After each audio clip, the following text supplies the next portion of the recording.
on the ecosystems. So think about what you're doing on that ecosystem. You can actually do it on Bitcoin to instance. Any other question?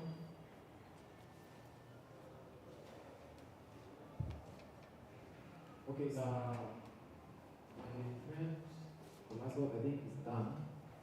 So I'm going to introduce.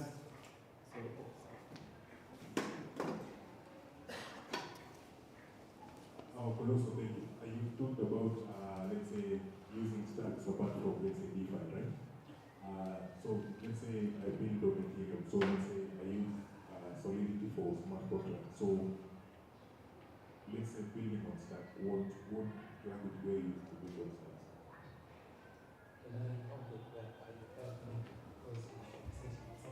Guys, hello. I'm Kobiti. So you asked a very good question. The programming language of stacks and for clarity. And well, I'm not a programmer, it's financial coding, but from what I've heard, it's very easy. It's not a complex programming language. It's easy to understand. You are able to build as much as you want through clarity. Okay, so this is Freddy. He's the head of stacks in Africa. So he'll be taking us through the ZND profile and how to present it.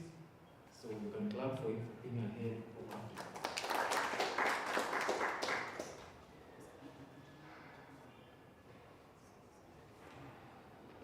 So vile amesema ametaja kitu inaitwa ZAD, which really inamaanisha zero authority DAO.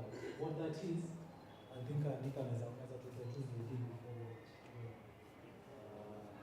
before you connect the wallet, because you need to get connected on how everything is, because tunahitaji watu wa set up profiles for you to be able to leverage your platform. Tunahitaji kuna profile kama the essence is the true credibility yako na sort of a reputation content, so that if you're someone who is this kazi unataka contributing, in different ways kama watu tunaweza fanya ABCD, that will go a long way to help people see what you can do and access to portfolio yako. So zero authority DAO is sort of a very big marketplace.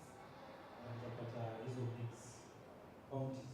Labda kuna project to determine the platform of these stacks is zero authority DAO. That's where the opportunity will be posted. So it's essentially connecting users and community members to these opportunities that are available.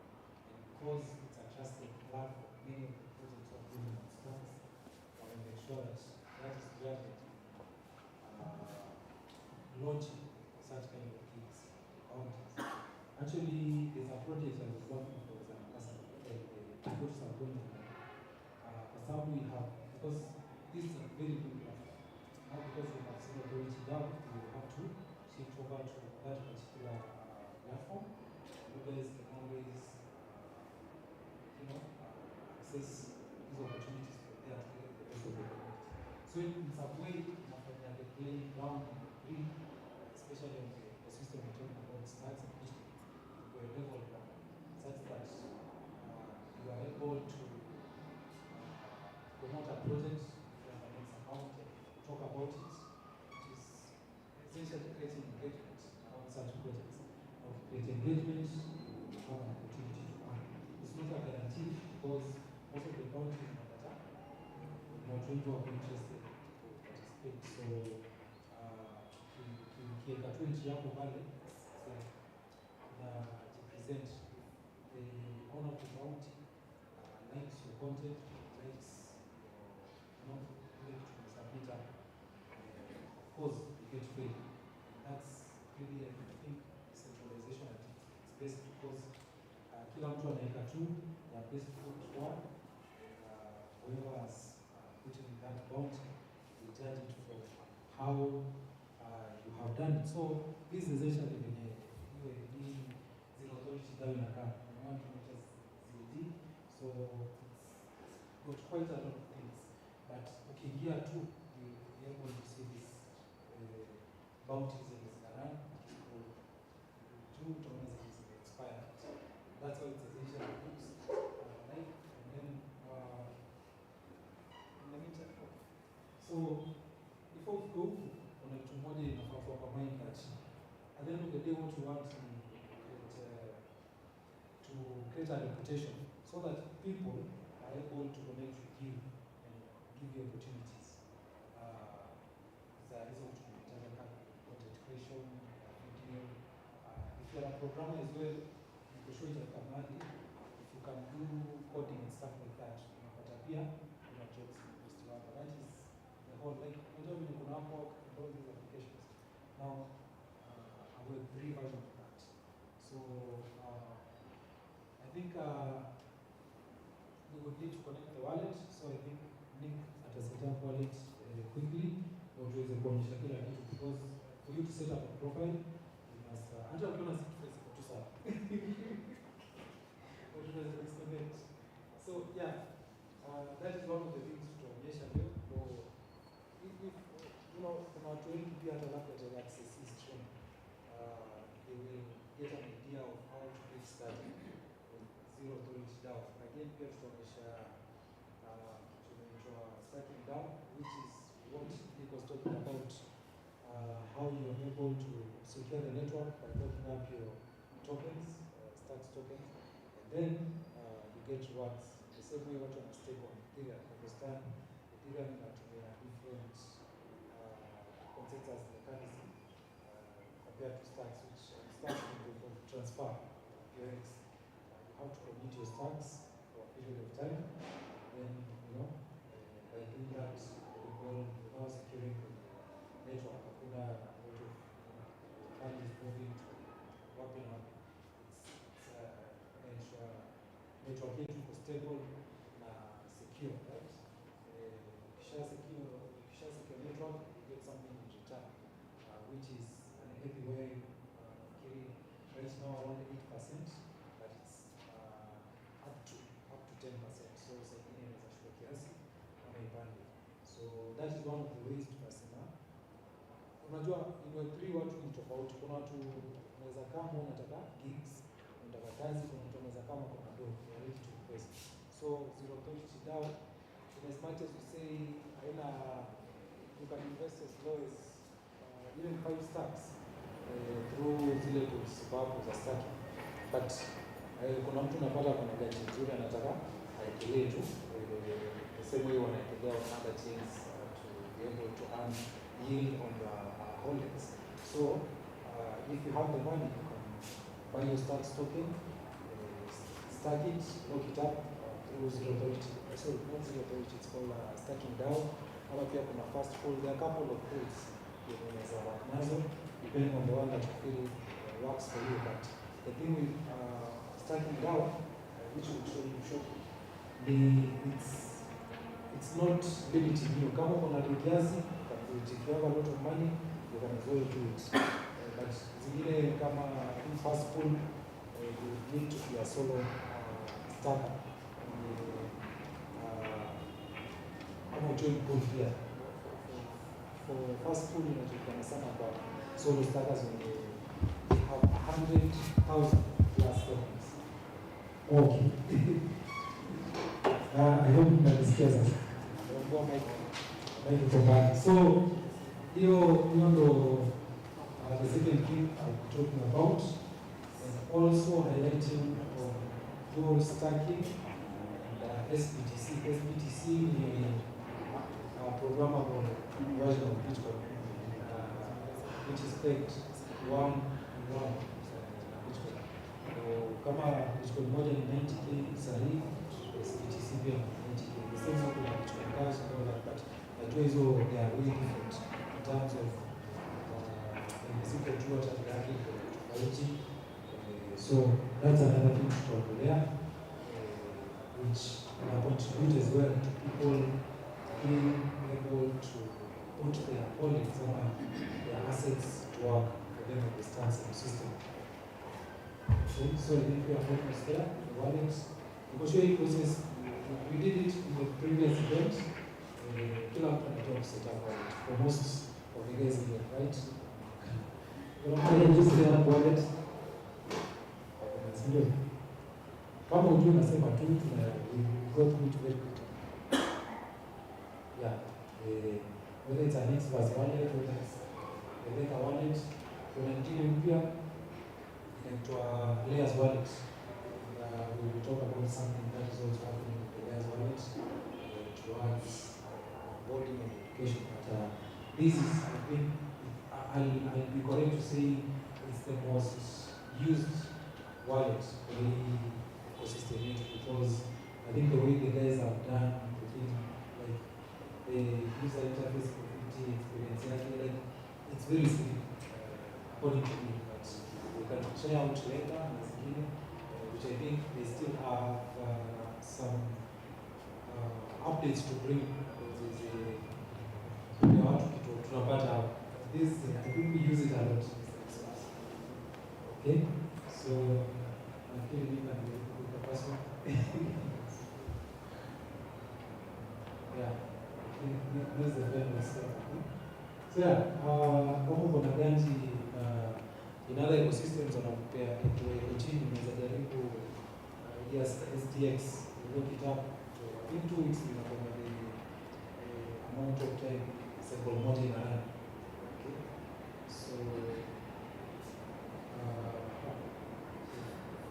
if you feel like kwa sawa you can spare some stuff like nimesema nitaonyesha tu zero to down. There is no sort of starting down. There is no limit. Kama watu mtu ana 2 SKS, you qualify to start starting down so that you get something to work. So yeah, that's the wallet. I think it's set up.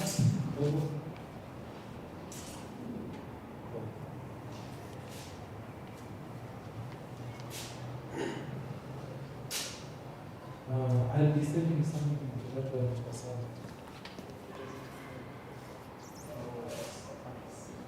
So, hii wallet tumecreate tu sahi na so you see it's in there but yeah, for now najua unaweza link na hii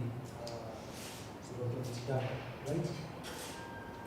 Just click connect the wallet.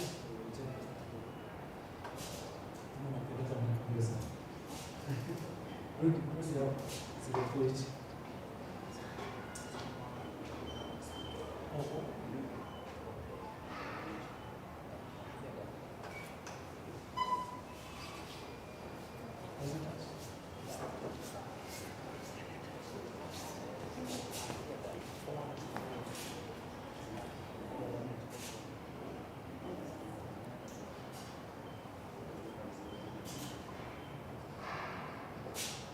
Oh, okay. What is doing here in the route to the wallet? Talk about your wallet.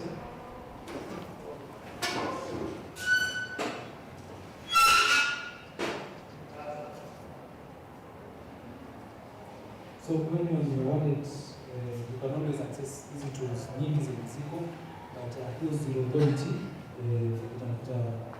It's under tools. So ukiwa kwa mobile, analyze what like that, but all you can always access from the website, so you put it down. So yeah, the first thing you connect wallet, like any other app protocol on a platform, you always have to connect your wallet, always have a bit wanting. So yeah, connected.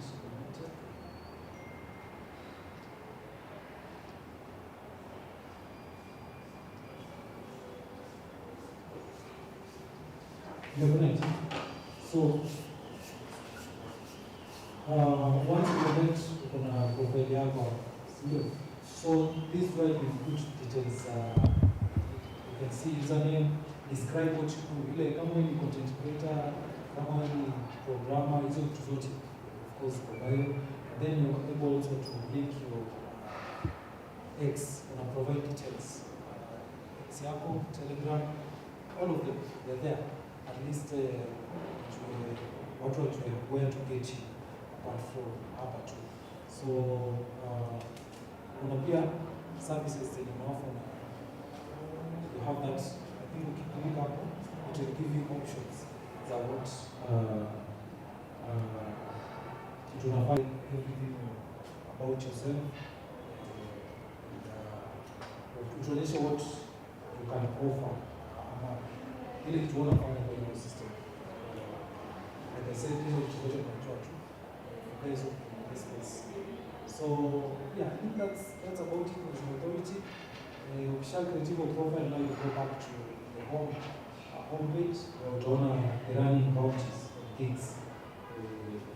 Na unaweza ona pia, so you see now from the profiles that you have for creators and contributors, how to vote now unaweza notice just from this home page. You know, from the creator section, but unapata you see whatever link is. So let me just come to this side. You can see this the menu and the function. Voting, the profile is there. Gigs, running bounties, zero, gigs zero down, submitted bounties. Oh yeah, the bounties are there. So you will always see the open bounties. And then what else? On the gigs, I think this still in development. So that function should continue. Like I say, it's a very good platform that I imagine for the community by leveling, playing around in terms of making opportunities available to everyone as decentralization should be. So I think once there's a link that you get your profile picture, everything you want to have in there. So right now we have like it's really internal one. There are a couple of bounties that are running. We are hoping that most of them together is whatever amount is there, it can be split among many people, several people, depending on the size gani ya kwa people. This is 0.1 SBTC. When it does 0.01 Bitcoin. Yeah, it's not USD. Which I think these are more complex bounty. So let's just check out, see what is happening each one. So the thing that I can find is to implement into a starting down. Just what you do. Okay.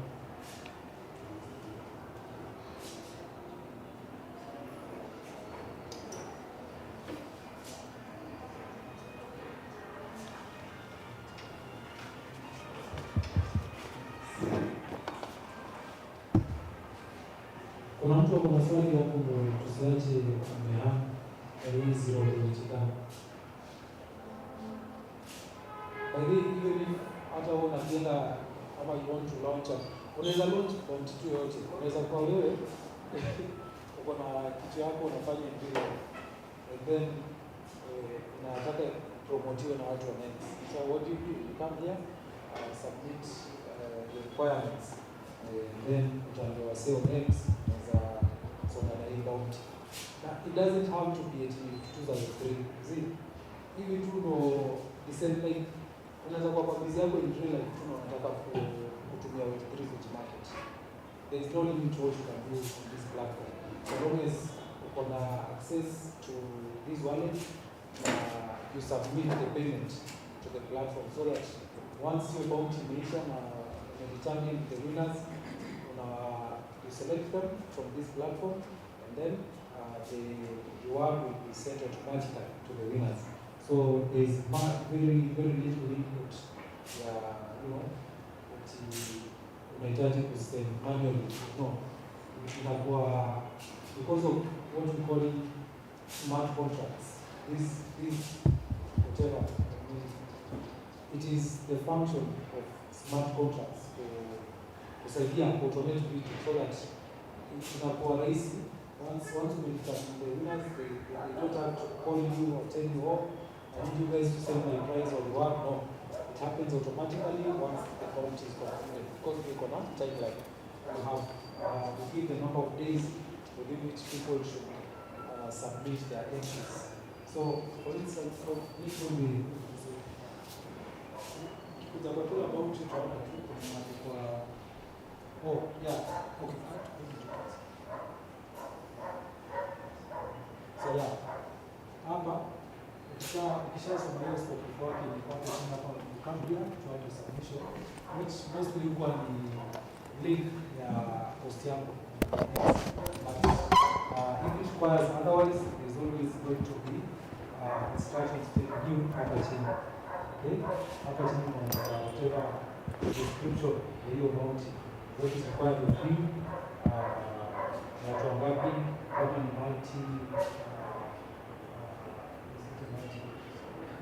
multi-winner bounty, you know, inakuwa na instructions zote, so you just read through, go ahead, submit your entry, kama ni post on net, kama ni kitu na trade, and once you've done it, you always provide a point of access in your content, rate ama whatever your output kama example, when tutaona what you did, you have kuonyesha hapo juu, unaenda ku add your submission, unaweka kwa description kiasi, and you just submit it. That's all. You know, so long as you give it your best, just wait for the conclusion. So sasa Okay, so this was a place where you as a creator can earn something by participating in the Bitcoin ecosystem. So I'm going to introduce Colasso to introduce us to what we call stacking in Bitcoin, because I'm also new and I know everyone here has been notified in Ethereum. So we want him to tell us about DeFi on Bitcoin. So Colasso, karibu.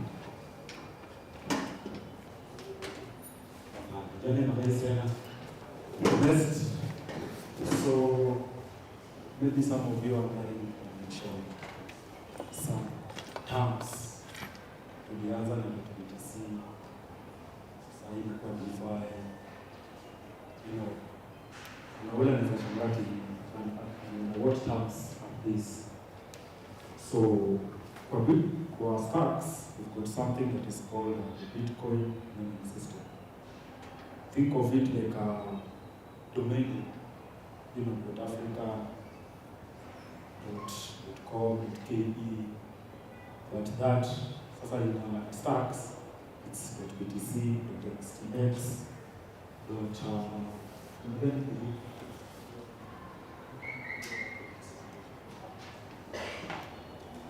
so we go to a platform, it's a BNS round, whereby you can able to buy or even sell. Maybe someone has a domain that you want. You can unaweza ona imechukuliwa, but you can give the guy an offer because everything is on chain. You can actually outajua kunaiona, you can see the wallet that has it. So this is a BNS1. So for example,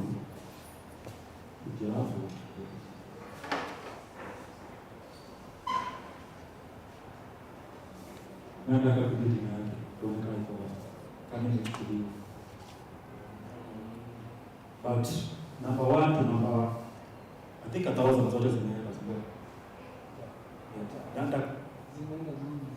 Yes, so na this my username Clade, CLADE.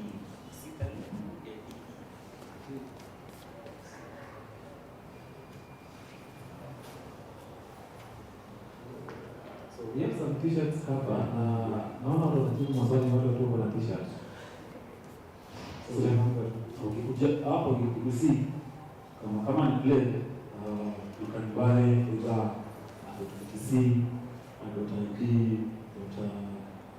.app, .stx, .log, depending on the pack. So what this does, it's being connected to your wallet. So let's say I want to send you some stocks or any token that is on the stocks blockchain.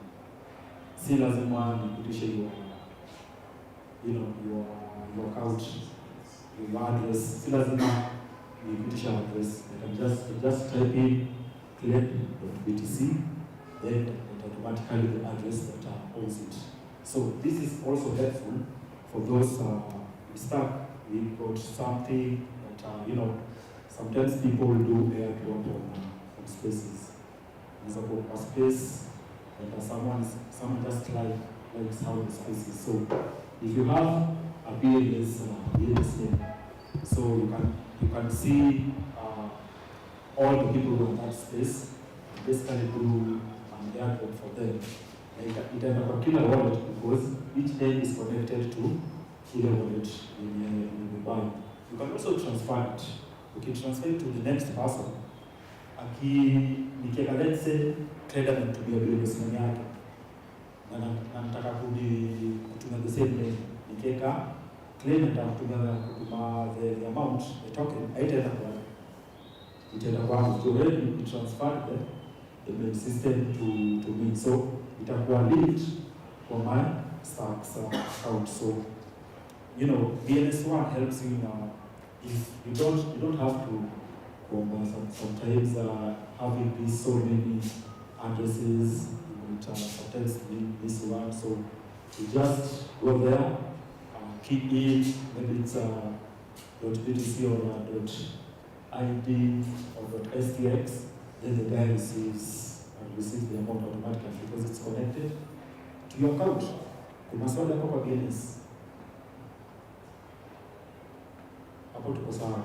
So it's the same way we've got .if, .biz, on the other side. So in stacks we have .btc.stx. Oh, and the token, the native token of the stacks is STX. Yes, the STX. Oh, DeFi. Nana Joe. For what are DeFi?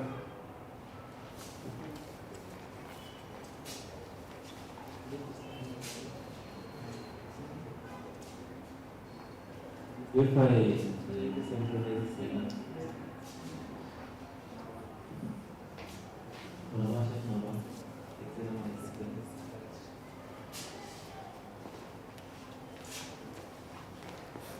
So, DeFi is simply decentralized finance. Basically, it's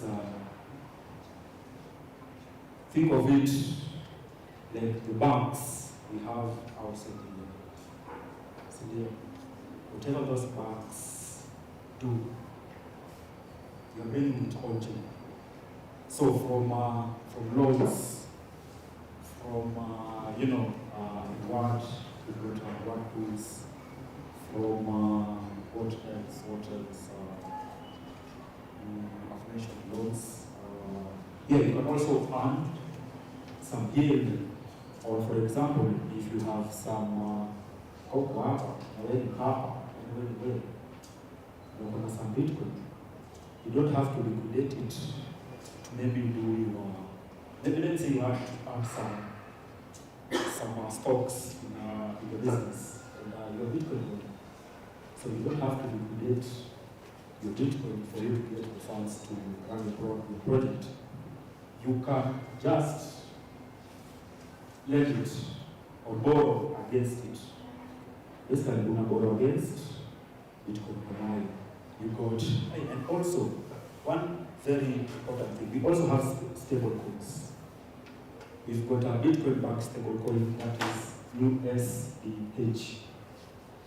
We've got a USDCX, which is the recent one. It's being integrated so that those in Ethereum they can reach your USDC to stocks. That's now possible. And I know people are always wondering about what if the tokens I hold. We know all about these things are very volatile. So you might have a token today, kesho, in the final report. So So you can always switch from the tokens you have to the stable coins. Like a stable, see certain the one stable going enough then if I need it.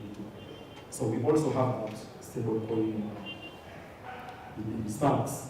So stacking down. When you talk about stacking down, it's simply a way whereby for any holder of the stacks token, you can earn some BTC in it. You now stack your stacks. So this is the stacking now platform. So the good thing about this, before you commit, you already know what you're getting. You already know, the percentage that they're giving, the rewards, and if you have some stacks, good job. You can either change the liquid stacking yield or the liquid stacking SBTC. So you choose for example, when you choose the STX and the stacking down, STX, and the yield it's a 1-to-1 with the STX, and the yield it's more, the pattern more. So upper the APY 8.4% STX, that is our staking. And when you come to the BTC yield, when you stack your BTC yield, and the yield are always paid through to cycle. So if you have some stack stock, you stack it, and you are being paid. Yes, this is what I was saying to see. One.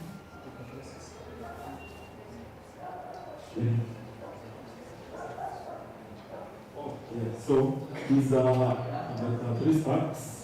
So this is what I was saying.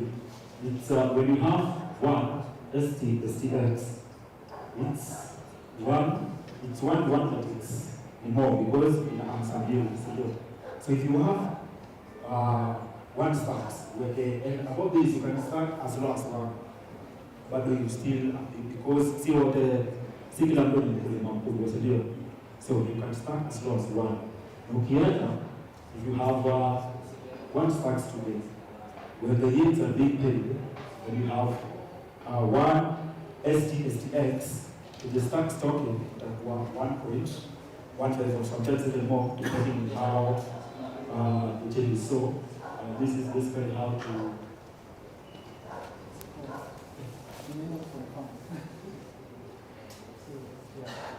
So then for the liquid stacking SBTC, for this, the yields are being paid in SBTC. You stack your stacks at the yield in a pattern, depending on how much. Let's take one. If you have so many,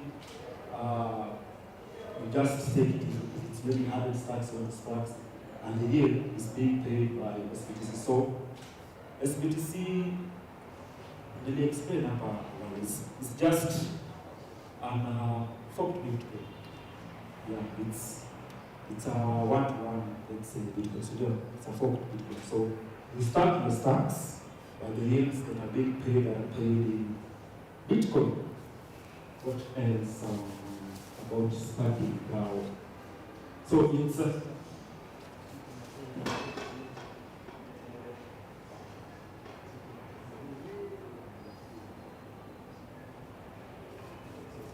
just confirming the platform as well before it's going to kill sana.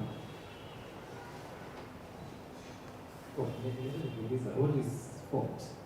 As I interpreted. Forked. Forked is in English. How do I put it in layman's language? In layman's language, how do I put it? Wacha nisaidie kitabu. All of you najua mmekodina to kama SBTC ni vile they are just different version. So a forked Bitcoin or Bitcoin, which is SBTC in this case. It's like a copy of Bitcoin, which is created to be able to work faster and to give people that capability to more with their Bitcoin than when it is just BTC itself. Because the way BTC is, for easy to program, you are very limited in terms of common and tuna BTC unakuwa na delays because of course the low confirmation times, but with SBTC it's more convenient, it's more friendly to work with, create with, inaleta tu hiyo programmability to Bitcoin, right? People are able to access more on DeFi opportunities and use Bitcoin as BTC now better than they would have with just BTC itself. Okay, massive on behalf of everyone who was into DeFi on A, unaona nasema forked ya kumbuka we have wrapped tokens on Ethereum, like wrapped BTC, na kuna pia staked tokens ndio zinachukua that piece of S kama S sample kama property na tachua S is staked. So is it staked or is it wrapped in the E side in the BTC that not one also it's wrapped? Kwa hivyo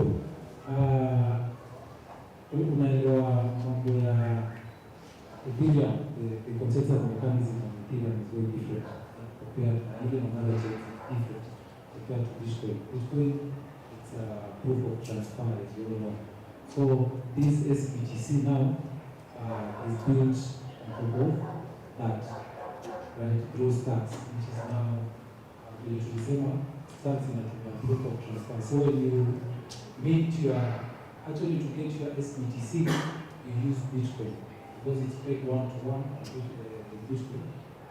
You have to use your Bitcoin and be able to meet your whatever amount you want to meet in terms of SBTC. If you share it, it is now possible to work on stacks with that SBTC. Initially, it wasn't because Bitcoin could be able to stacks now leverages security and penalty. But in terms of DeFi, SBTC metadata, that is the mechanism to being able to now look up the Bitcoin. But now you lock by meeting SBTC, right? Your SBTC will meet when a mechanism to tunasema you're able to earn yield. You can also use BTC as a lend to people, but the same way kuna decentralized lending platforms on other chains. You lend it and be able to earn yield. So I think nimejaribu sijui kama nimepata iko better. So I'm still giving t-shirts for doing maswali and I've seen swali. Last one, nilikuwa na swali hapo nyuma umejoin stacking. Nasema hapo tu tunasema annually na kama tunasema 2 weeks sijaelewa The 2 weeks cycle. hapo. So the rewards are always paid in 2 weeks cycle. After every 2 weeks is when the rewards are paid. And unaweza what happens ikiingia kama hiyo the cycle has already started. It will be possible as a kuingia, but you'll have to wait for cycle duration. The new cycle ikikiki inachukua hapo, so you'll be paid after every 2 weeks. It's called the same after the 2 weeks. Sometimes inaweza chukua maybe more or less depending on how everything works. But after every 2 weeks, the bills are being paid off. Yet again, automatically, tax, the things we call smart contracts. Everything that happens. Hakuna mtu utangoja uambie wiki mbili imeisha so mtu mbili ni yangu. No, it just happens automatically. So you can just come back to if umekuja kwa the SBTC, you'll have to see kuna kitu inakuwa hapo na claim. You know, you claim after, you know, a day or two, depending on how much you mistake. And the yields are being paid by the SPDC. And with that, you just claim it, you know, direct to your wallet. Mtaka maswali hapo.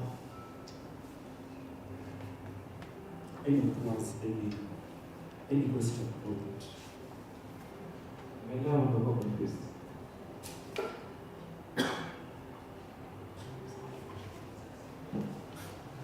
Maybe want to at least akisema hiyo but hii kulena lazima nilipe kumaliza. Nikitaka kwa step niko kwa my assets ni Yes. Yes, tuko na zile sana with this one, let's say the mistake, you know, for a week or two, I'm under level. And it's I need that tax to maybe this transaction maybe should be paid. You can just pop out at any time. It's possible. You pay the bill, the jail, the security. You can just, you know, opt out at any time that you want.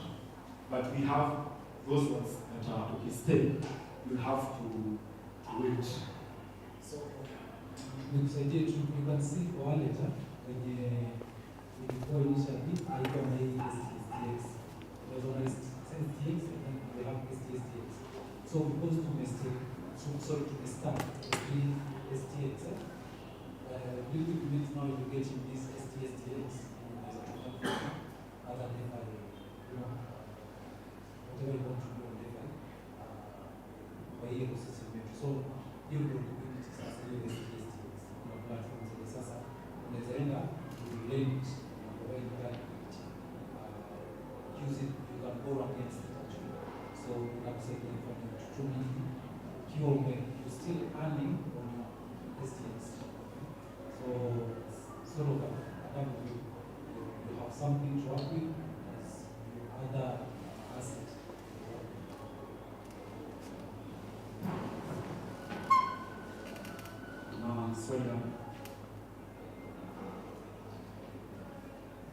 Okay, I might have come in a little bit late, but I realized that you can use the X+ wallet to your various websites that you use. So I don't know, is it that that's the only wallet that is supported by the stars, or you can use the other wallets that you normally use, like MetaMask, Trust Wallet, and such. So this is a Bitcoin wallet.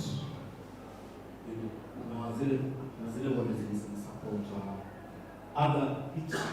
each blockchain kuna wallet zina support zile. This one is a Bitcoin wallet. You know, you can have a Bitcoin wallet. You can also have the tokens that are under the Stacks blockchain. So for Stacks we have Xverse, we have Leather. We have a new one from very good called Gareth. He's from South Africa. It's a wallet called Layers.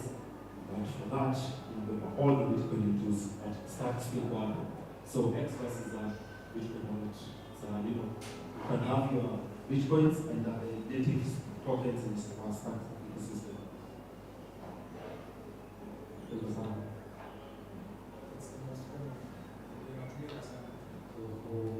This mobile wallet kwa cloud inatumika sana kwa because I think, like I said, when you have, I'm not saying the rest is not good for that, but it's way better compared the experience, the UI, as you can see to IC to work. So the others are still in improvement. And the same layers wallet is still very good. So we're very happy to check if we're able to have a similar experience also. These are the wallets because they're still getting the updates and the updates.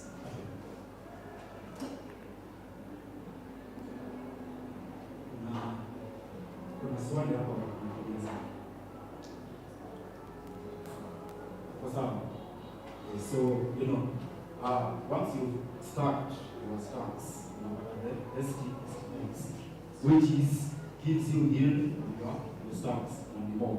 And the ESTX, now you can use it to the different platforms, which means you can let it out. And the good thing about that, you still earning yield on your STX, and also you also earn something. So it's like you're getting yield double ways. And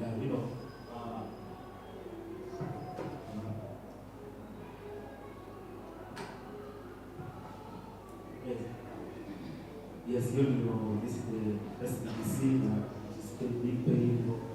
You're asking about the 2 weeks. It's big pay, 2 week cycle.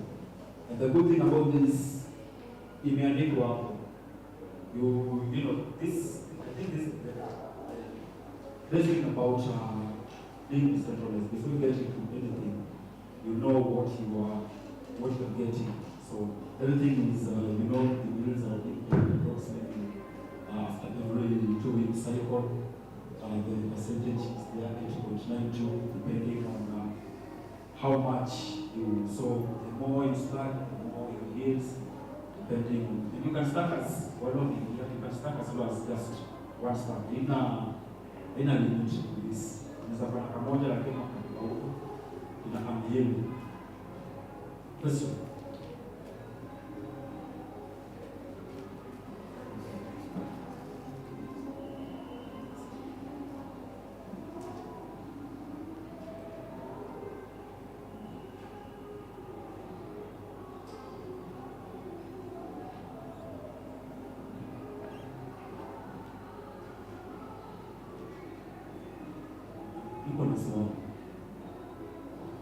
The difference between coin and token. We're all building three different chains, and sometimes some terms. Who can tell me between the difference between coin and token? Tisha kwa nani? Who?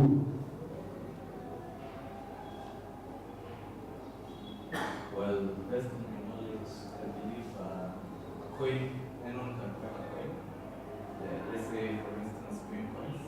But a token is something that supports a blockchain in simple terms. That's all.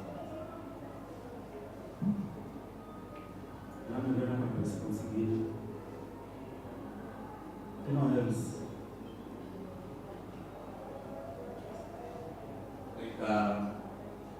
The token should have some utility behind. Anyone else? We are in so coin has its own independent blockchain. For example, Ethereum has a coin called Ether. And a token can be built on top of a coin. For example, Ethereum has a lot of tokens built on top of it. Let's say which one? But tokens they are built on top of coins. yes, so it's also very important to know these terms because sometimes zinachanganya watu. And one thing I've learned about Web3, if you don't learn, then organize something. So yeah, you're almost right, but you're using the change. So a coin, in simplest term, has its own blockchain. Kama stacks, iko na the STX token. Ethereum iko na F. And a token now, it's being built on another blockchain. So, and the stacks we have the main request like Leo, we have process like Leo, we've got Leo, we've got Welsh. So a token is built in in another platform, it's blockchain. That's, I think that's how it is. But a coin has its own native blockchain. Then in blockchain, iko na token, iko na coin, not token, coin, iko na coin yake. You know, stacks is a coin. Ethereum is a, ETH is a coin of Ethereum. Then you have something like ERC20, that's token. So level between a token and a coin, it's very, very important to establish that. So, Okay, I have a question here. So you say a token is built on top of blockchain from an existing project there. That's true. So is a project like Stars that is already built on an existing electron? Stars is the token or Stars is the coin? Stacks is a coin because Stacks is a blockchain. The blockchain independent of an electron. Icona systems yake. The only thing that Stacks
yes, we have that, but now that's something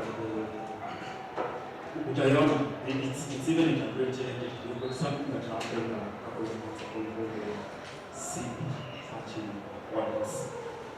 Let me just try to find it.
So you're asking about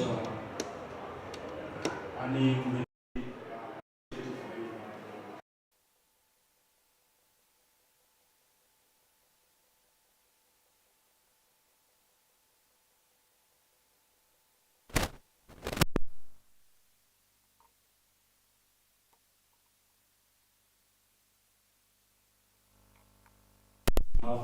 you can even borrow against it with the NAM.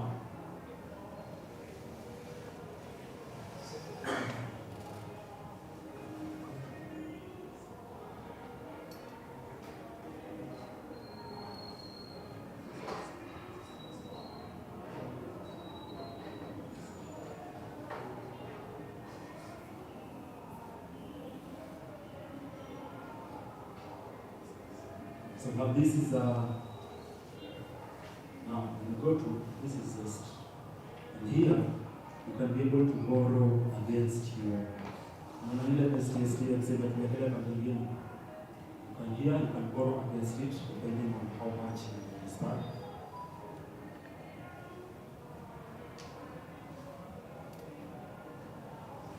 So this is the best is the sense that people will get a yield. It's 8.53%, and and even here the no amount that will take you because as you also borrow against it, you have to the limit in the borrowers because you can actually get liquidated with that. When you borrow more, than what you really have, inakuonyesha the percentage.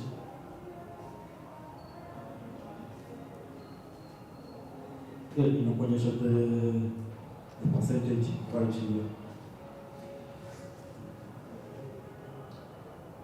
You get 8.35%, which can be more depending on how much you make.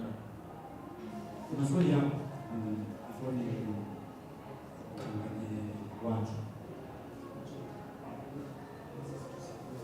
Yeah. So ukikuja hapo you supply, you can the whole of it or whatever amount you want. So we supply the STX.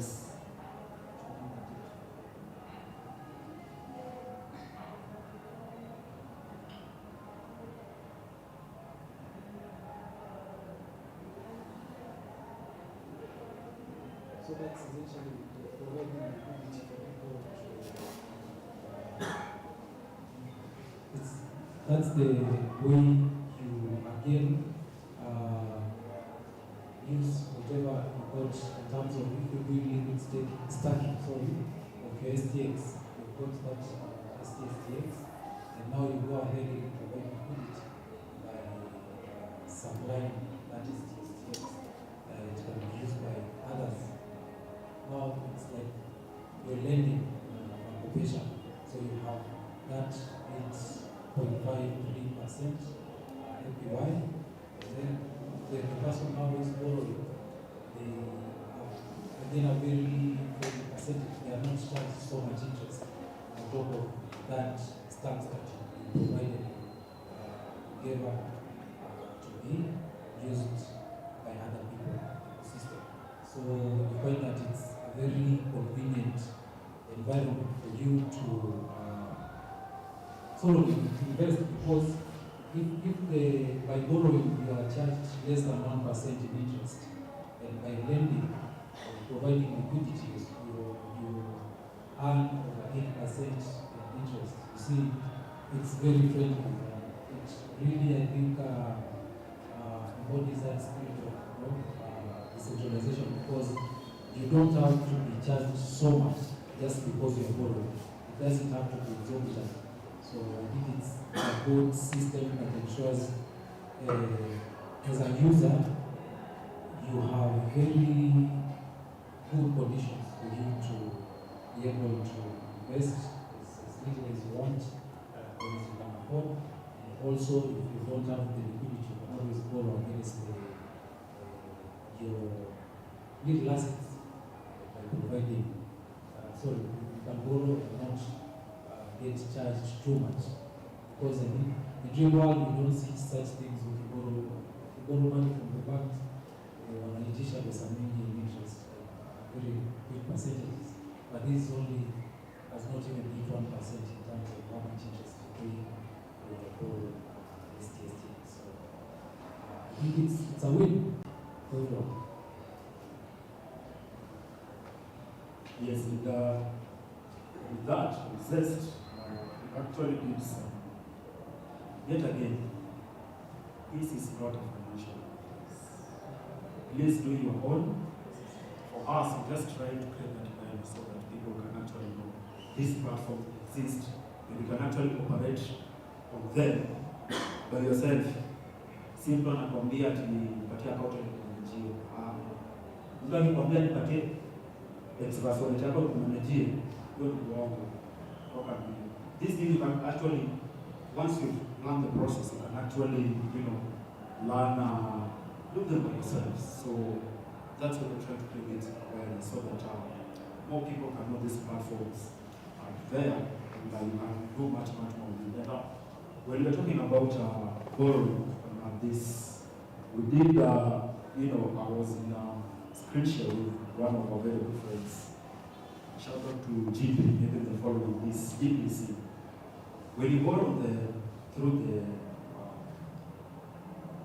Zest, we did some, we compared through traditional banks and through the different platforms. So when we did calculation and some banks really have some crazy interest rates. We borrow like something like 1,000 USD. The least we are getting about that you have to pay back is $340. That's some crazy interest rates, But when you look at this platform, when you borrow the same amount, you're only going to pay $34. So this is not a financial advice. Do your own research. So these platforms they are open. You can actually know each and everything. When you are opting in, you go through them, you read them, you can actually know this is the percentage is committed. It's not like, through the smart contracts and how these platforms are, things are set to happen. Not like maybe you're going to borrow someone outside there, people, Shylocks, what they do, Abuja, contract. So you can actually know how much you're borrowing, how much you're getting, how much you're going to pay back.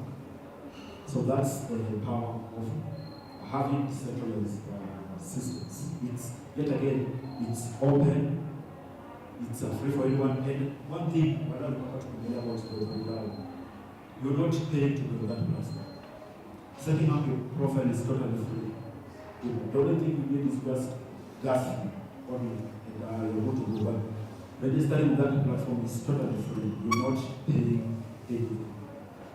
So let I know local Google General anakwambia tutakupletea zikakuletea profile, utulipe pesa fulani. Hiyo ni mwongo. Toka kule. Any question? Yeah.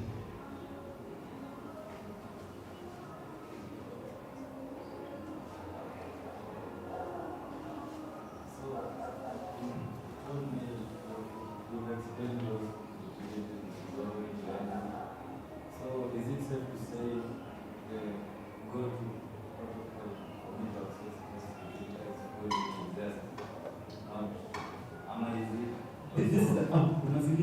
Zest? This is just an example of what is happening. We used Zest. Kuna zingine we have our good flow. It's also an amazing platform.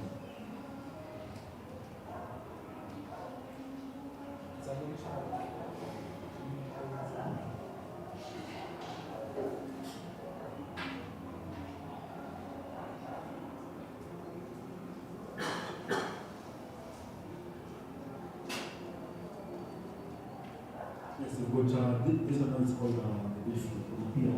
So the good thing about decentralization again, you able to choose the platform gani unataka kuwaka nayo. No one is telling you to use this. It's you. You have the power in your hands to go into any platform that you want to, work on it.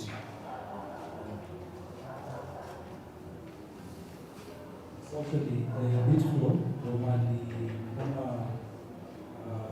you're able to do all the swaps, and there's liquidity pools. You realize starting down, this protocol all about locking up your assets for annual and lending, borrowing. That's processed. But now for which flow, you're able to do your swaps. You want to be part of liquidity pools, liquidity provision and farming, all that. But which flow is another one called Ben. So we have a couple of them. And tunataka pia we can have more developers around. You can also help create such products from Africa. See, tunategemea tu what others in other regions, continents have been, because this is essential. No one is bad from being able to create such platforms. As much as tunasema we need the funding, even those guys maybe never had the funding from the start, but we once or two, and we get that support coming place. Because so immediately it doesn't have to be something like this so robust. There's a launch tool, a simple launch pad. Because there's a day who did something to it, Start City. The Milcoin launch pad on Stars. So unaamua tu if you're a developer and you're interested in building Bitcoin, there is so much room for us to build and bring more. This easily zote zinaleta tu more utility on Bitcoin. Ndio tunasema this, it has a lot of things you can do, a couple of things actually. So you can launch your own Bitcoin on Stars with this platform. You can register your DNS. Also DNS Bitcoin system. It is also available here. So unaweza jenga kitu integrate even existing functionalities in this ecosystem. It's all about knowing what you can do, to pay a little bit of diversity, because all these products gonna demand audience yake, seti kuna product moja inachukua kila mtu, right? So depending on how the platform is, for you come and better, you let another, you have options to choose from. Before I forget, when you arrive kutoka kwenye kuna kitu kwa nauliza, then pale unapona kuna maji on just percentage. So how is actually about the percentages we compare. So here, this is where we say now things are open.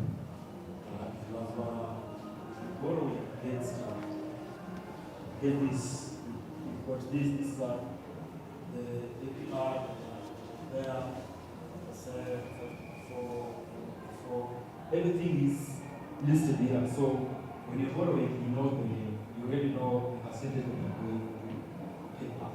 When you're lending also, you are knowing the yield that you get, the percentages are already indicated here. So everything is open. It's not like you're doing something on chain, then maybe some things happening in this particular. So before you do anything, all of the platforms they have, everything indicated. So that's how open it is. So you actually know the amount that you're lending, and the APY that yield that you're getting, and also the expected percentage you're going to pay back. Now, swali again.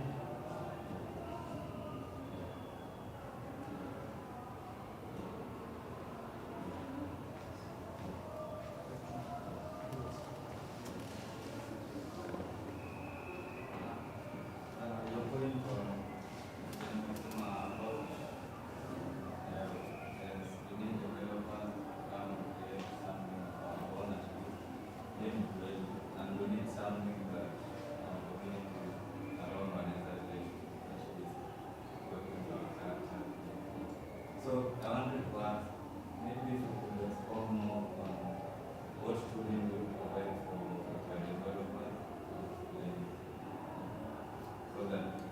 zile zinaweza onboard hizi. One of the things is that we already have a developer community, on start. Because myself, I said I'm not a developer, but I would be willing to support in such of, in terms of organizing such events. Actually, even events specifically for devs, like workshops and these hackathons. But we have the developer community where you can be able to access more support from the developers on starts. It's only that you're not, you can log into it and you're able to see these guys. That's why you get to talk to the guys who have been here for some time in terms of development. They know where to go for in terms of APIs and SDKs. Or again, if you want to develop anything that is requiring you to integrate some APIs, these platforms like BNS1, Miklo, the ones that have already established themselves, have very open guys, community managers, account managers and all who you can go to in case you just want something help us with them. Talk to them and able to give you the support. Again, talking about now, because at the end of the day, it's creating some systems that really requires you to have some money, to have hosting, stuff like that. So there is an initiative by the foundation, the Stars Foundation grants, towards supporting builders, developers as well.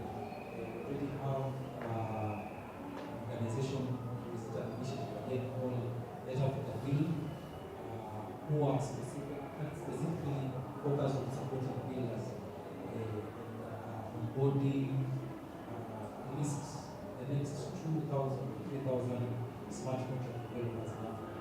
The lead is called SAM, it's in Nigeria,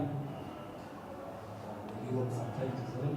So we are trying to work something out so that we ensure these programs that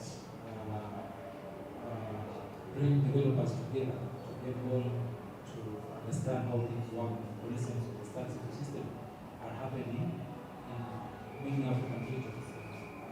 At least we are sure that we strike a deal, Nairobi will be the first place for this to happen. So it's something we want to pursue because we have seen, people amazed with the fact that you have made a vision, and I believe there's a lot of opportunity here. It's a very young ecosystem that is still growing. If you've been here for some time, you didn't have the speed that you have right now. Starts like we used to wait for like 10 minutes sometimes, right? And even more some other transactions. So I think the environment right now is a little bit more conducive for developers and builders to be able to establish themselves and bring the creativity, the talent to come in Africa to this Bitcoin economy because we have so much money but very little utility Bitcoin mining. Bitcoin is the greatest economy in terms of all these cryptocurrencies and more projects. But when you look at how much people using Bitcoin as an ecosystem, it's not as much compared. People are just transparent, right? But you want it to go beyond that. You want Bitcoin to be to have more use cases.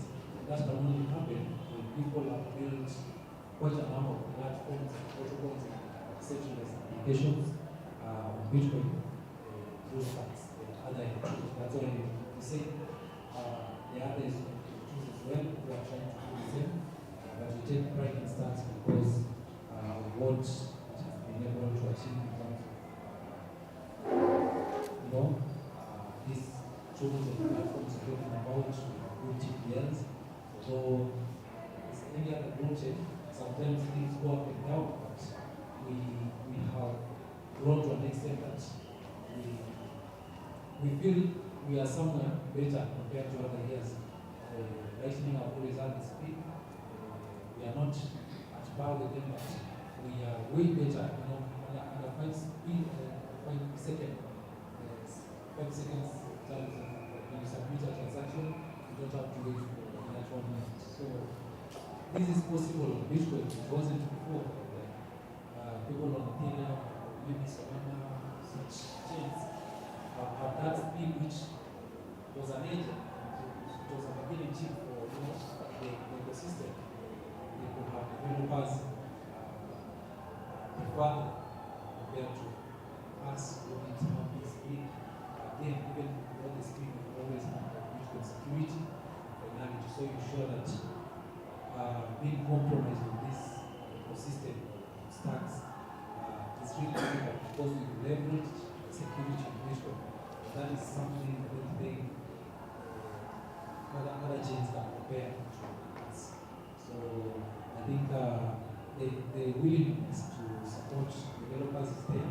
It's just a matter of time before we roll out a plan to ensure that we are engaging developers more from Africa because they can say more products as well from this region. And on that, there are a lot of hackathons that happen. So if you know, the recent concluded one was with the stats and the dollar hacks. And the bounty of that was $3,000. So if you can build something, then you make it. So there are a lot of hackathons. Yes, that one is for, it was stats in collaboration with the dollar hacks and the vote, flow vote, whereby it was about, let me just tell you, it was on the USDCX bridge, and what can you really do on that platform. So if you can build something better, then it's open again. So there are a lot of, if you're a developer, there are a lot of hackathons that happen. There are also a lot of building that happens if a community manager is a space for you. Hata kama wewe unaweza kuja, this on-chain stuff, they need music. They need music to use, we've got a media platform, we call it the organized media, where they tell you everything that happens in stacks and the Web3 general, the updates, where the team is building, where the hackathons are happening. Any news you want to get updates, you go to the organized media. So there's a lot of support. In fact, I think when it comes to the developer side, there's really a lot of things that are happening. So if you're a developer, there's a very, very big space for you because it's still a platform that is growing. And like I said, we need platforms that we can use for ourselves. Imagine just, and I've seen we've got so many brilliant minds here in Kenya.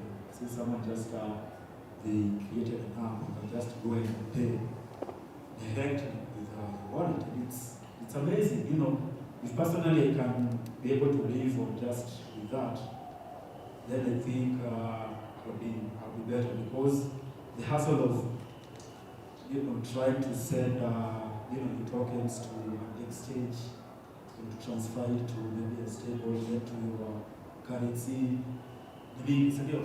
So we imagine if you can build such governments that are to come here, come build, because it will be used, it will be adopted in this one because this is where we're heading. We're heading to a world whereby things are going to centralized, but you have the power to choose, where we want to spend your money on, where, what you want to do. You have that power. So if you're a developer here and you can do that, then it's a very, very big open door for you. Question? Sorry.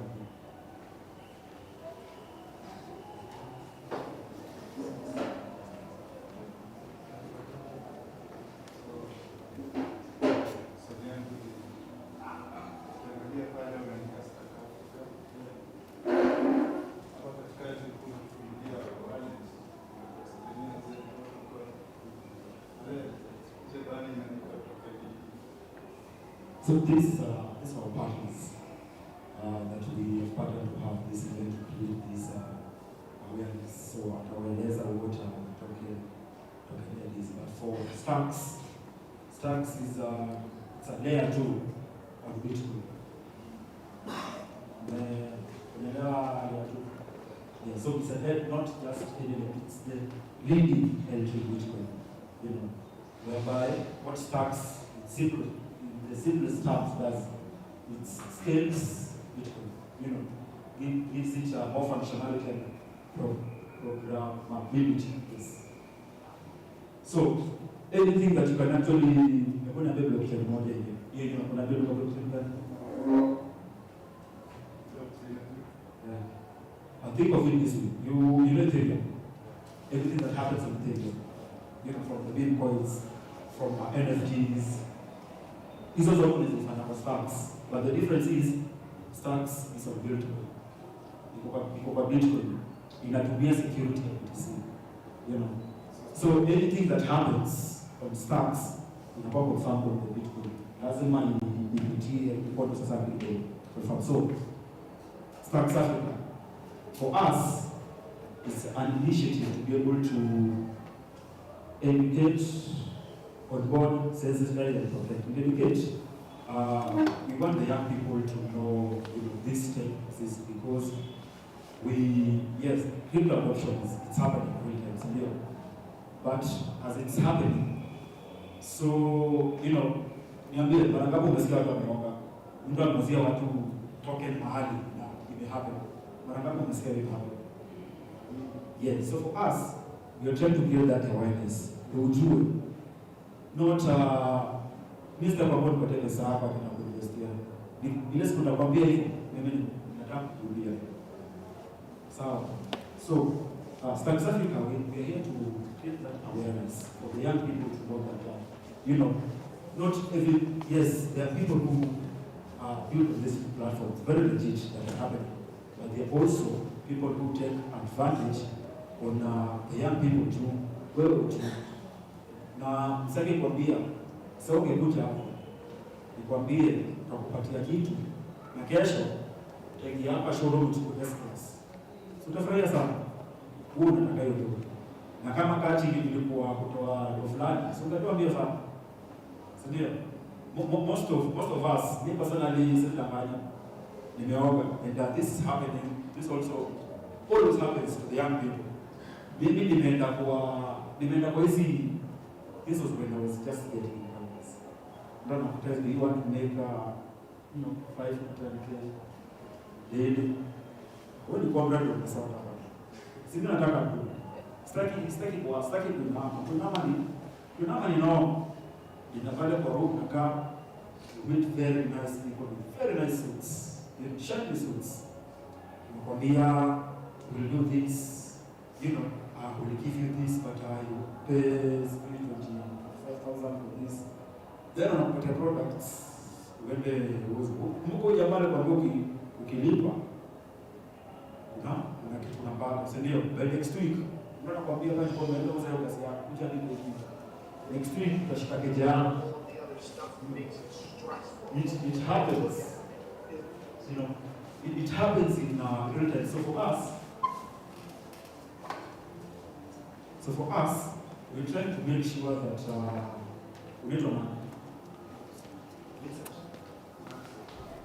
tunataka make sure Maxwell, ukitaka kwanza hiyo journey in Web3, you know already the platform to go to get information.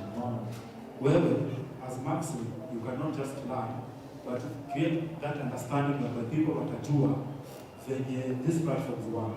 Because tunaoga hapa ikiweki sana, and we're just trying to change that narrative for us to have that adoption. Because if you don't use this as a measure for us to, you know, kutumia, then we are losing. And that's why each and every day unasikia watu wanaomba huko vitu. To si kupenda kwao, ile tu wako wanajua. Unaona? So for us, we are trying to educate, sensitize, protect, we're building the Africa's Bitcoin economy, whereby as a developer you can come build stuff that are open, and as you know, as community you can know this is totally a decentralized platform. You can actually do anything you can. Kuna mtu anakwambia usifanye hivi.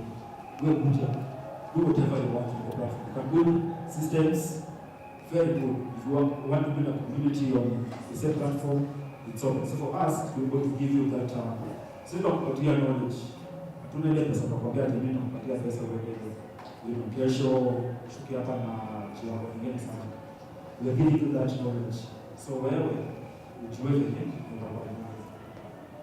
But we're doing on stance. Yes.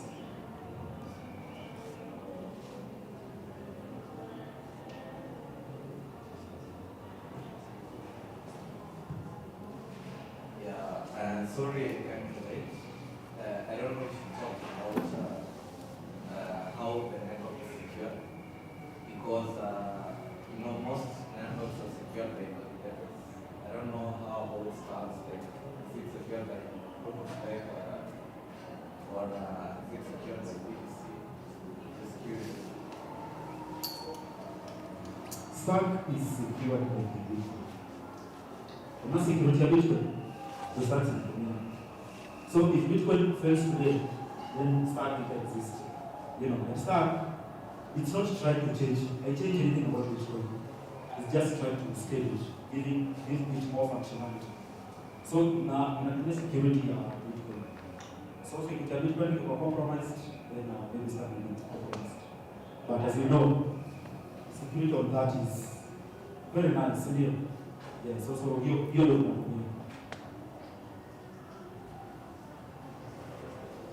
Yes, so Freddie will touch on something called the dual stacking. Kuna mtu akona swali tukiendelea? Anyone, you want anything clarified? Or you have just a question you want to ask about what we're talking about today?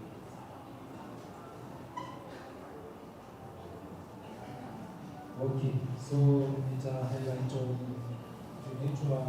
dual stacking, and before it was done, alisema some giving space that we do. So vile tumesema stacks inajaribu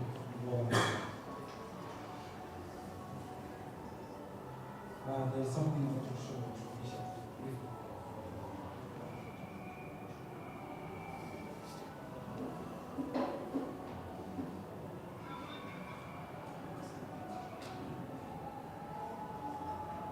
So,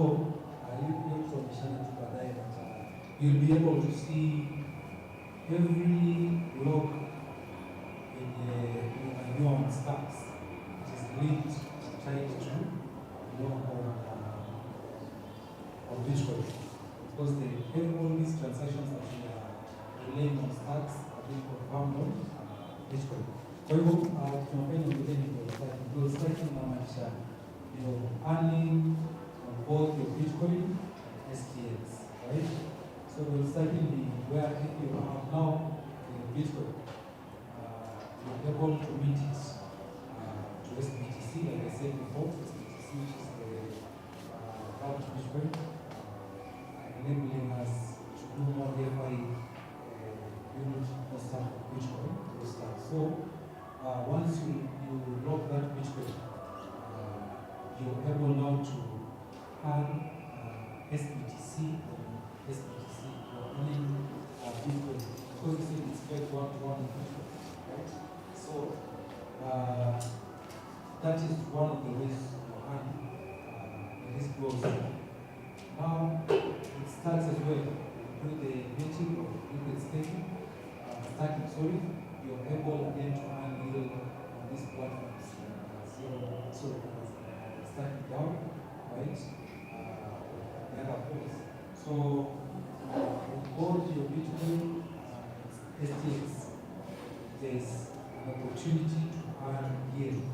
It's not just on the STX token. So once you reach, it's like now you dropped your Bitcoin for yield.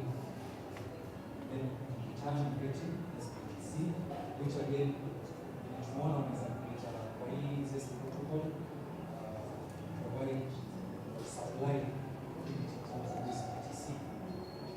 Again, it's a liquidity. So that is basically what you're calling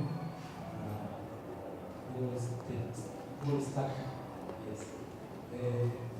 Need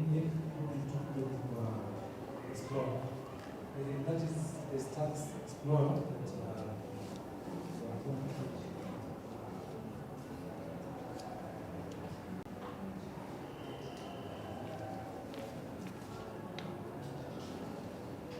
so ukiwa kwa Explorer hiyo you're able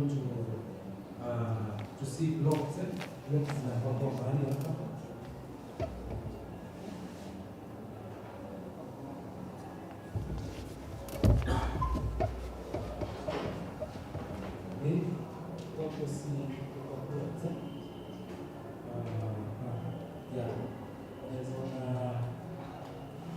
All these are the blocks that is provided. Now,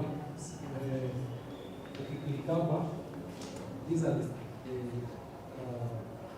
linear visual. So when you go to stats, you can be able to see these already stats blocks, but under this Bitcoin block. So all these transactions are then confirmed. For established concept focus will take place on Bitcoin. So it is just to show you guys that everything that we say that is happening on stacks is being confirmed and settled on Bitcoin. So you're not scared of this security or interference. It is very safe, it is secure. Once it's confirmed, that's fine. You're essentially transacting on Bitcoin. So that's what I mean. Okay, thank you, Freddy, for that explainer. Now we're coming to the end of this discussion. Nashukuru sana juu ya kusikiza very keenly, sana ndo naamka naenda namaanisha tutalala tutakosa. So I want to invite two people. Jua sina pana pale nyuma na kompyuta TD token ED, we have the stats when they understand what they are doing.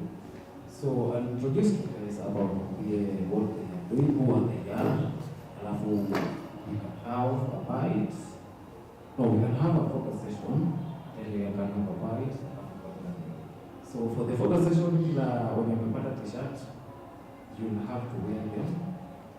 For the guys who are Japan, we will do some arrangements to make sure we are here.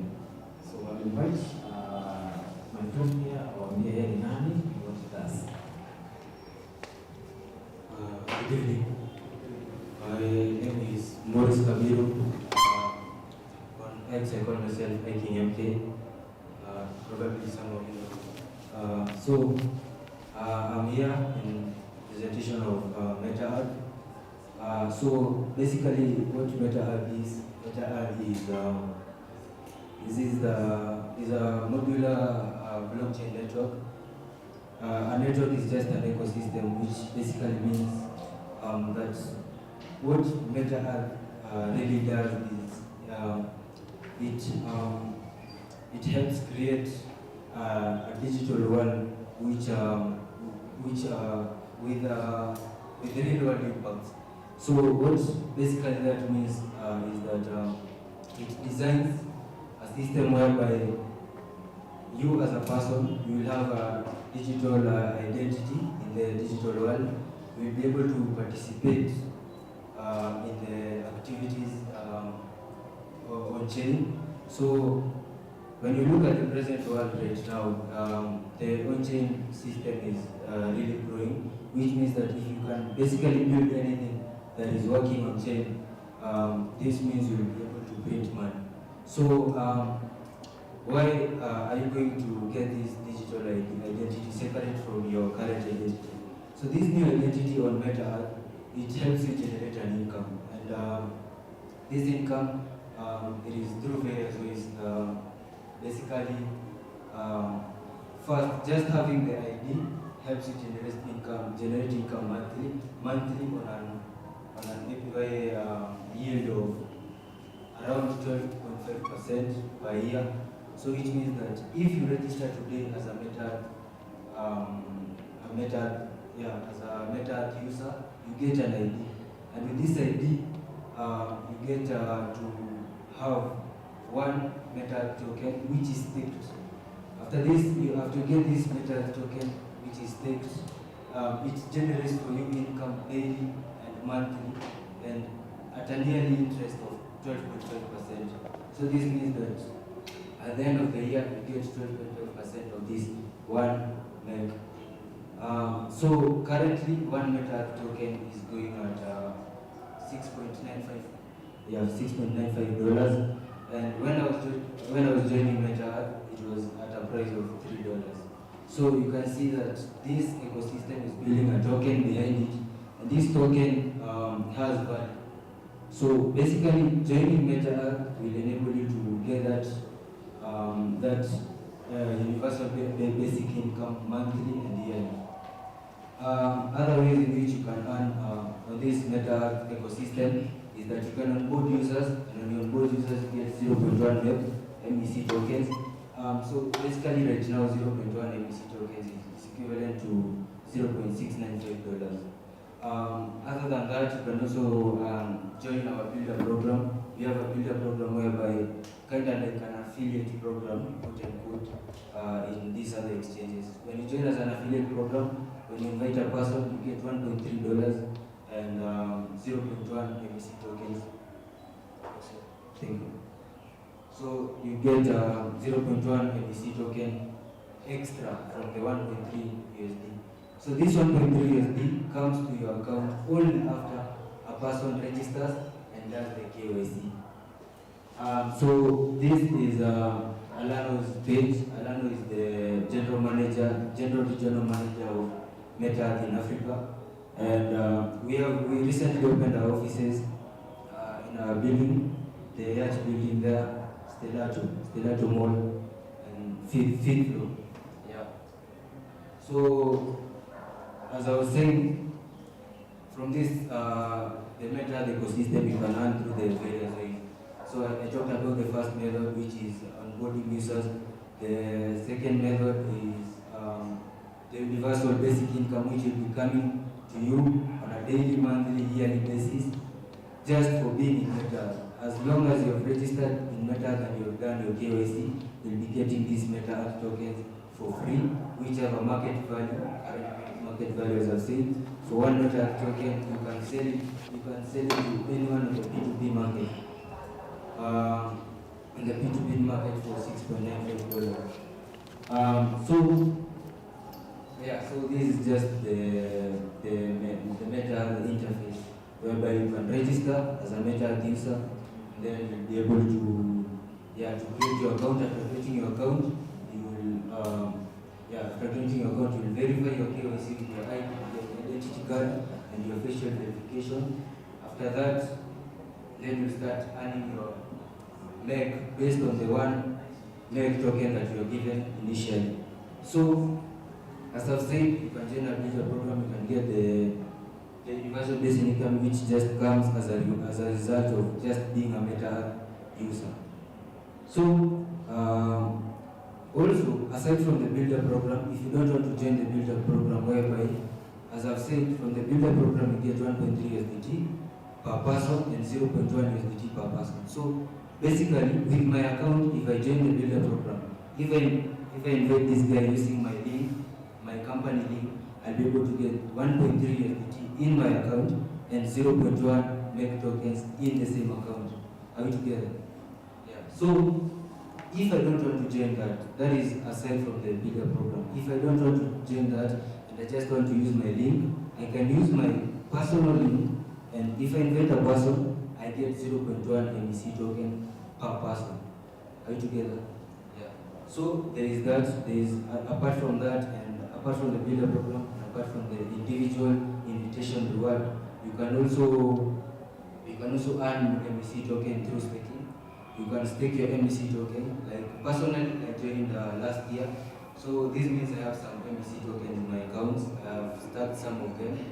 They have a current market value, but probably I believe in the change, so I believe that the value will increase upon listing probably in May. So, as I was saying, the current MEC tokens that I have, they are just in my account, but you can also earn MEC tokens through staking. So with the tokens that I have, probably I have 10 MEC tokens. That is probably worth around 69.5 USDT. I can stake them in the platform. I don't know if, okay, this one is not logged in, so it will be difficult to see the interface. But in the platform, you'll be able to stake your MEC tokens. Are you together?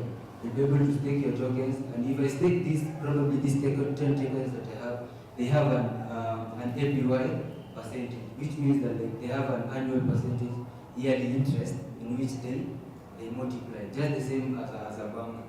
When you enter a bank and then you deposit a certain amount of money, and then you earn interest based on the amount. So currently the APY for staking your tokens is at 25%, which means that you'll get 25% of the tokens you staked at the end of the year. So this staking APY, it halves every year, just like the way Bitcoin halves, which means that currently the APY is 25%, which means you'll be earning 25% of the MEC tokens that you stake. But afterwards, after every anniversary, and this current year anniversary is on May, which means that the halving will occur, which means that the APY will reduce from 25% to 12.5%, which means that in every MEC tokens that I stake, I'll be able to get 12.5% of the tokens that I stake afterwards from May onwards. But currently, the percentage of the APY is at 25%. So basically that is it, and I'd say I believe in MetaEarth because there is a fixed supply of tokens, and as we know, like when the tokens has a fixed number of supply, this means that the probability, because in crypto it's always probability, it's not always sure. You're never sure about crypto. Today Bitcoin can be at $100K, tomorrow it's at 80K, another day it's at 120. The fluctuation is always there, so there's no assurance in crypto. So for me, I believe in MetaEarth, and I believe that the value of all listing will be high. And if you want to join MetaEarth, you can just scan the QR code at the banner behind there. You can scan, you can join our Telegram community, and you can be onboarded as a user. And then, in case you want to contact us, just come to the Talent building. It's just there, here at residency. Yeah, so that is just basically it. And yeah, thank you. Thank you so much, my good friend, for introducing us to MetaEarth. So I'll welcome my other friend, Captain Sam, to tell us what it is and so as Sam speaks, mainly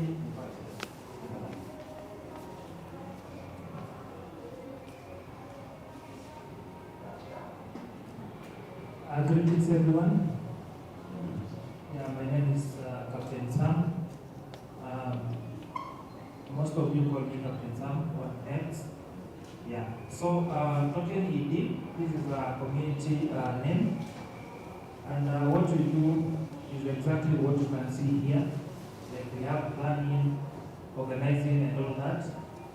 Again, we call ourselves our Web3 educators. We have a group of professionals who have experience in crypto, who have been into crypto for many years, who can interpret news, what is happening in the entire world of crypto. We have the issue of the new Fed chair and the interpretation of that, why the market is bleeding and all that. That is also what we do in our community. Another thing we do in our community is onboarding newbies. If you don't have knowledge in crypto, we can onboard you, guide you, and at least you avoid most of the scams that are involved for newbies. Again, we also share opportunities, airdrop funders. We also have professional airdrop funders in our community, whereby we do analysis of projects that are in crypto and we share with our community. Yeah, so we do a lot of many things. So if you are not in our community, kindly make sure that you reach out. You can scan this QR, you follow us on X, and if you've been following Mutua on X, you can see the good work that he always does. I also do share some opportunities on X, but I'm not actively on X. I always post on WhatsApp and on Telegram. For these people who are on Crypto Insight, I believe that you've been earning some few cents here and there through our community, and we always share any opportunity that is there and that is beneficial to our community members. So, for a few of us who are in that group, I believe that you can testify that you cannot lack something. If you are comrade, always cost a cabbage, weekly, daily, Yeah, so make sure that you are in our community, and soon we are going to have more opportunities, and definitely if we have those opportunities, they are going directly to our community members. So make sure that you're following us. We have our Telegram, we have our X handle, that is Token TV. We also have sessions on Thursdays. We call them Crypto Thursdays, whereby we share what has been happening throughout the week. If we have news, if we have something new to talk about, and all that. So you can't miss to be in this meeting. So I welcome you all.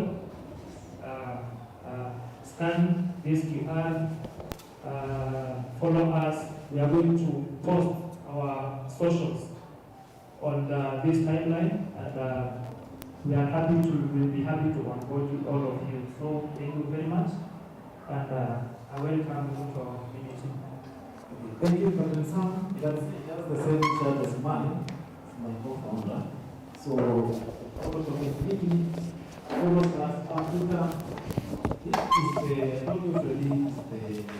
African Bridge for Startups Africa. So if you're a developer, if you're a creator, if you're looking for opportunities, you can always make Freddy your friend. He will always share something with you. So I think now we are done. We won't keep you right here, so we'll just proceed to the photo session with the brief. Then you can have the bite, so you can go to it. So I'll ask the guys from the front here, push their seats backwards a little.